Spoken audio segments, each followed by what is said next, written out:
All stations, voice dispatch. Report wildfire in 4 South, 5 West, Section 34.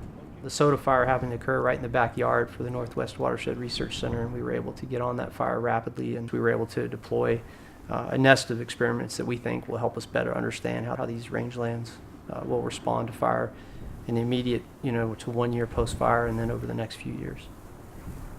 I'm Jason Williams. I'm a research hydrologist for the USDA Agricultural Research Service at the Northwest Watershed Research Center in Boise, Idaho.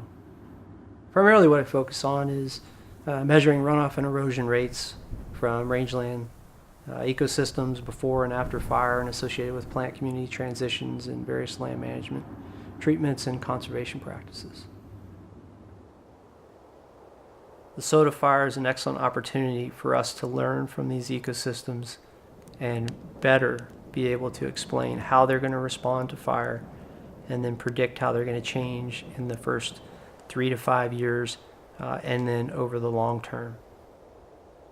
We'll now be tracking how this landscape responds to the fire. So how does the vegetation change as a result of the fire, as the result of the post-fire treatments? How does that affect hydrology? How does that affect erosion? One of the methods that we're applying is we're using silt fences to trap sediment at the hill slope scale. And the way that you measure sediment with the silt fence is you go out, collect all of the sediment that's in the fence, you weigh it, and that gives you some amount of sediment over time. And that's just a real basic evaluation mechanism to figure out how much erosion a hill slope is producing. There's several other methods we can use to evaluate runoff and erosion post-fire.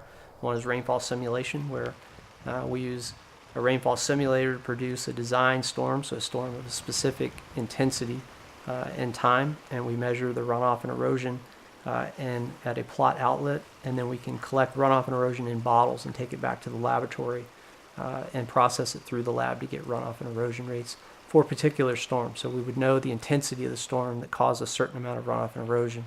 And we can conduct rainfall simulations across multiple intensities to get a better idea of how different intensities would produce different amounts of runoff and erosion.